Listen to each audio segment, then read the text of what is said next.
Gary Neville meski berstatus sebagai mantan pemain, dikenal vokal dalam mengkritik Manchester United.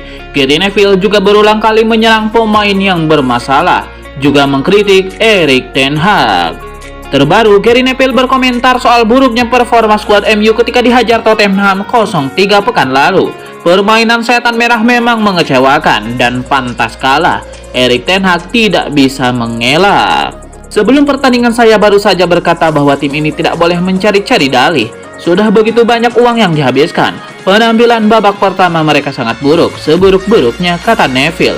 Tekanan Anda semakin besar pekan ini bakal brutal.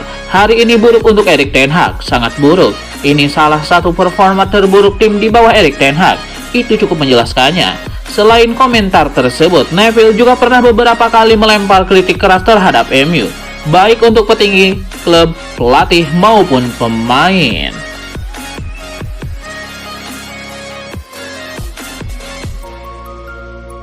Salah satu pergerakan menarik yang dilakukan Erik ten Hag di bursa transfer musim panas lalu adalah mendatangkan Ruud van Nistelrooy untuk membantunya menangani Manchester United. Fans MU pun menyambut si mantan pemain dengan tangan terbuka.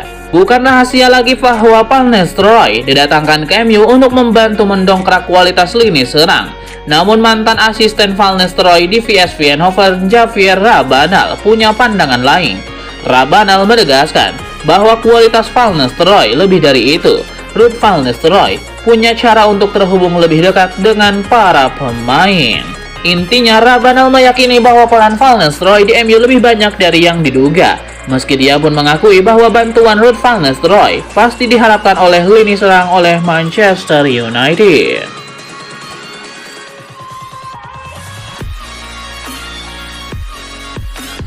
Salah satu upaya Erik ten Hag memperbaiki lini belakang Manchester United adalah dengan mendatangkan Matthijs de Ligt di bursa transfer musim panas lalu. Namun sampai saat ini tidak ada tanda-tanda perkembangan signifikan. Lawan Tottenham kemarin, lini belakang MU diperkuat oleh barisan Mazraoui, De Ligt, Lisandro Martinez, dan Diogo Dalot.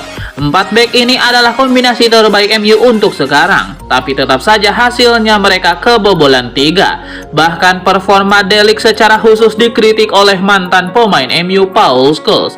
Dia melihat bahwa perekrutan De Ligt tidak membawa perkembangan signifikan. Lebih lanjut, Paul Scholes juga mengkritik skuad MU secara keseluruhan. Dia kecewa dengan penampilan para pemain yang jauh di bawah ekspektasi dari laga ke laga.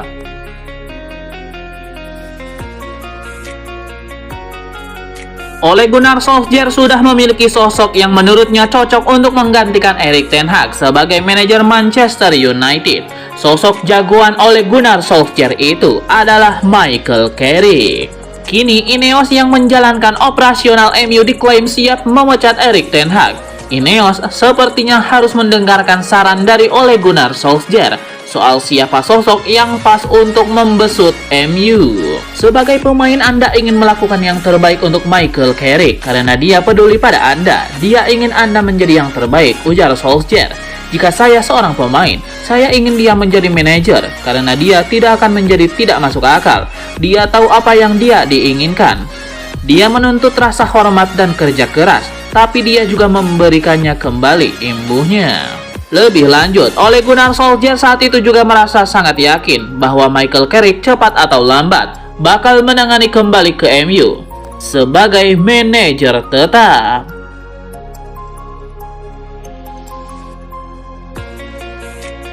Fakta membuktikan bahwa pertahanan MU di era Erik ten Hag jadi paling buruk jika dibandingkan dengan 5 pelatih setan merah sebelumnya. MU sekarang terlalu mudah kebobolan. Menurut catatan dari Sky Sport, jika dibandingkan 5 pelatih sebelumnya, pertahanan MU di era Erik ten Hag bisa disebut sebagai yang terburuk. Mereka terlalu sering kebobolan 3 gol atau lebih. Di era Ten Hag dalam 123 pertandingan di semua kompetisi, MU sudah kebobolan minimal 3 gol dalam 23 pertandingan atau 19% dari semua pertandingan tersebut. Sebagai perbandingan yang paling signifikan di era Jose Mourinho, dalam 144 pertandingan, MU hanya kebobolan minimal 3 gol dalam 7 pertandingan saja. Melihat data-data tersebut, dapat disimpulkan bahwa persentase MU kebobolan 3 gol atau lebih sangat tinggi di era Erik ten Hag. bahkan lebih buruk daripada era David Moyes dan Ralf Rangnick, ketika MU finish di Premier League dengan torehan poin paling rendah.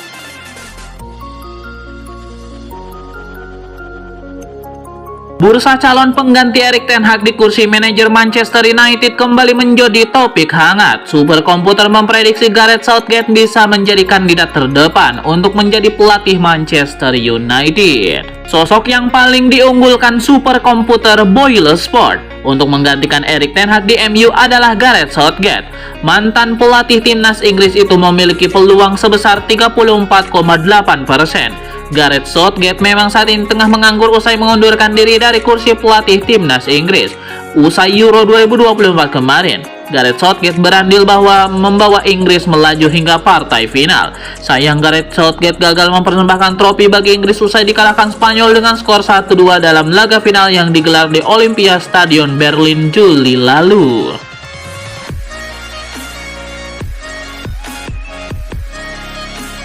Musim 2024-2025 ini adalah musim ketiga Erik ten Hag di kursi pelatih Manchester United. Sayangnya hingga kini belum juga jelas permainan macam apa yang diinginkan Erik ten Hag untuk timnya. Situasi MU awal musim ini juga diperhatikan oleh si mantan pemain Paul Scholes. Wajar jika tekanan di pundak ten Hag besar, sebab faktanya performa tim memang sangat buruk. Paul Scholes bahkan melihat permainan MU seperti tim yang tidak dilatih.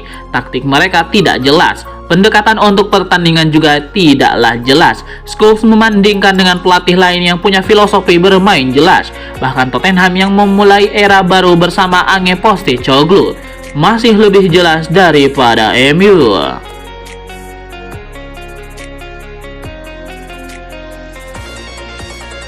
Fakta membuktikan bahwa pertahanan MU di era Erik ten Hag jadi paling buruk jika dibandingkan dengan 5 pelatih setan merah sebelumnya. MU sekarang terlalu mudah kebobolan. Menurut catatan dari Sky Sport, jika dibandingkan 5 pelatih sebelumnya, pertahanan MU di era Erik ten Hag bisa disebut sebagai yang terburuk.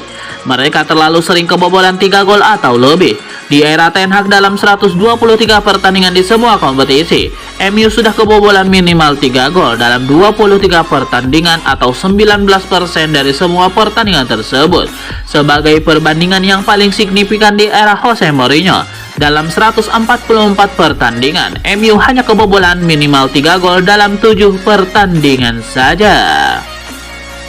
Melihat data-data tersebut, dapat disimpulkan bahwa persentase MU kebobolan 3 gol atau lebih sangat tinggi di era Erik ten Hag, bahkan lebih buruk daripada era David Moyes dan Ralf Rangnick, ketika MU finish di Premier League dengan torehan poin paling rendah.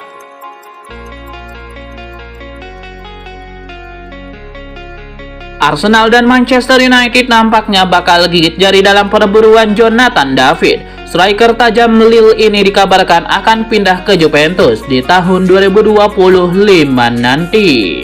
Menurut laporan tersebut, Juventus membidik David sebagai mesin gol baru mereka di tahun 2025 nanti. Ini disebabkan Juventus berpotensi berpisah dengan Dusan Vlahovic di tahun depan.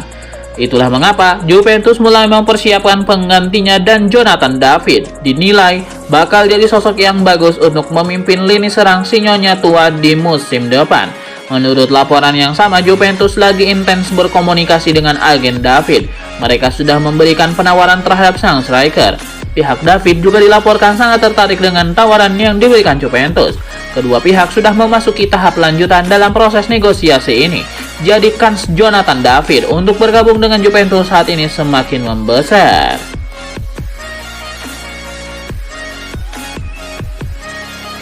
Manajer Manchester United Erik ten Hag meminta anak asuhnya untuk lekas move on dari kekalahan melawan Tottenham. Ia optimistis bahwa setan merah bakal bangkit dan kembali ke jalur kemenangan. Dalam konferensi persnya seusai laga, Erik ten Hag tidak mau cari banyak pembenaran usai timnya kalah melawan Tottenham.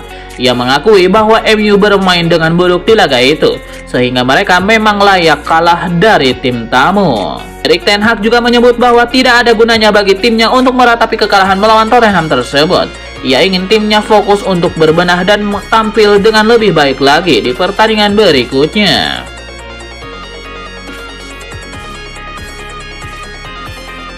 Ada kabar buruk datang bagi Manchester United. Gelandang andalan mereka Kobbie Mainoo berpotensi absen cukup lama karena cedera. The Athletic punya informasi terkait cedera Kobbie Mainoo. Sang gelandang diperkirakan bakal absen agak lama untuk memulihkan cedera ini. Mainoo kemungkinan akan meninggalkan MU cukup lama karena cederanya bukan cedera ringan. Menurut laporan tersebut, Mainoo mengalami cedera di bagian otot hamstringnya pada pertandingan melawan Tottenham tersebut. Ia merasa ada yang tidak beres dengan hamstringnya sehingga ia minta diganti pada saat itu. Namun menurut laporan tersebut belum bisa memastikan seberapa parah cedera yang dialami sang gelandang. Tim medis MU menjadwalkan untuk menggelar pemeriksaan menyeluruh terhadap sang gelandang. Mereka ingin melihat seberapa parah kondisi cedera tersebut. Hasil pemeriksaan ini akan jadi patokan bagi MU untuk berapa lama waktu yang dibutuhkan Kobbie Mainoo untuk menyembuhkan cedera tersebut.